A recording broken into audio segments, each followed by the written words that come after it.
Crime cinema ನೋಡಿದ ಮೂವರು ಆರೋಪಿಗಳು 24 ವರ್ಷದ ಯುವಕನನ್ನ ಬರ್ಬರವಾಗಿ ಥಳಿಸಿ ಹತ್ಯೆ ಮಾಡಿದಂತಹ ಆಘಾತಕಾರಿ ಘಟನೆ ದೆಹಲಿಯಲ್ಲಿ ನಡೆದಿದೆ. ಈ ಕೃತ್ಯ ನಡೆಸಿದ ಮೂವರನ್ನ ಪೊಲೀಸರು ಬಂಧಿಸಿದ್ದಾರೆ. ಕೊಲೆಗೆ ಈಡಾದ ಯುವಕ ಪಾರ್ಕ್ನಲ್ಲಿ ಗಿಲ್ಲಿ ದಾಂಡು ಆಡ್ತಾ ಇದ್ದ.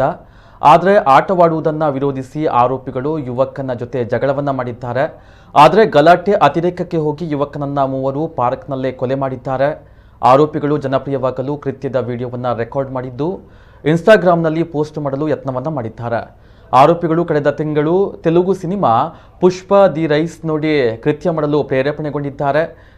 ಅಲ್ಲು ಅರ್ಜುನ್ ಅವರ ಪಾತ್ರದ ನಡವಳಿಕೆಯನ್ನ 10 ರಿಂದ 15 ಯುವಕರ ಗುಂಪು ಅನುಸರಿಸಿ ಬದ್ನಾಮ್ ಎಂಬ ಗ್ಯಾಂಗ್ ಅನ್ನು ರಚಿಸಿದ್ದಾರೆ.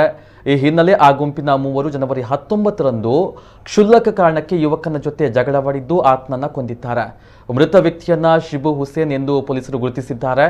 ಈ ಬಗ್ಗೆ ಮಾಹಿತಿ ನೀಡಿದ ಪೊಲೀಸರು ಸ್ಥಳದಲ್ಲಿ ಇದ್ದಂತಹ ಸಿಸಿಟಿವಿ ಕ್ಯಾಮೆರಾಗಳನ್ನು ಪರಿಶೀಲಿಸಲಾಗಿದ್ದು ಕೃತ್ಯ ನಡೆದ 12 ಗಂಟೆಯ ಒಳಗೆ ಮೂವರು ಆರೋಪಿಗಳನ್ನು ಬಂಧಿಸಲಾಗಿದೆ. ಕೃತ್ಯದ ವಿಡಿಯೋವನ್ನ ಯುವಕರು ಸೋಷಿಯಲ್ ಮೀಡಿಯಾದಲ್ಲಿ ಪೋಸ್ಟ್ ಮಾಡಲು ಯತ್ನಿಸಿದರು ಎಂದು ತಿಳಿಸಿದ್ದಾರೆ. ನಾವು ಸರಿಯಾದ ಸಮಯಕ್ಕೆ ತಲುಪಿದ್ದೇವೆ. ಆರೋಪಿಗಳು ಕೃತ್ಯದ ಕ್ರೂರ ವಿಡಿಯೋವನ್ನ ಸೋಷಿಯಲ್ ಮೀಡಿಯಾದಲ್ಲಿ ಪೋಸ್ಟ್ ಮಾಡಲು ಹೊರಟಿದ್ರು. ನಾವು ಅದನ್ನ ನೋಡಿದ್ದು ಪೋಸ್ಟ್ ಮಾಡುವುದನ್ನು ತಡೆದಿದ್ದೇವೆ. ಸೋಷಿಯಲ್ ಮೀಡಿಯಾದಲ್ಲಿ ಹೆಚ್ಚು ಫಾಲೋವರ್ಸ್ ಮಾಡಿಕೊಳ್ಳಲು ಈ ರೀತಿ ಕೃತ್ಯವನ್ನ ಮಾಡಿದ್ದಾರೆ. ಈ ಕೃತ್ಯವನ್ನ ಪೋಸ್ಟ್ ಮಾಡಿ ಇತರರನ್ನ ಪ್ರೇರೇಪಿಸಲು ಆರೋಪಿಗಳು ಬಯಸಿದ್ದರು ಎಂದು ವಿವರಿಸಿದ್ರು.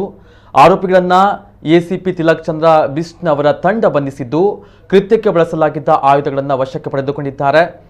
ಈ ಆರೋಪಿಗಳ ವಯಸ್ಸು ಕ್ರಮವಾಗಿ 15, 16 ಮತ್ತು 17 ವರ್ಷ ಎಂದು ಗುರುತಿಸಲಾಗಿದ್ದು ಇವರು ಪುಷ್ಪ ಮತ್ತು ಬೌಕಲ್ ಸಿನಿಮಾ ವೀಕ್ಷಿಸಿ ಅದರಿಂದ ಪ್ರೇರೇಪಣೆಗೊಂಡು ಈ ಕೃತ್ಯವನ್ನ ಮಾಡಿದ್ದೇವೆ ಎಂದು ಒಪ್ಪಿಕೊಂಡಿದ್ದಾರೆ ಎಂದು ಪೊಲೀಸರು ಮಾಹಿತಿಯನ್ನು ನೀಡಿದ್ದಾರೆ.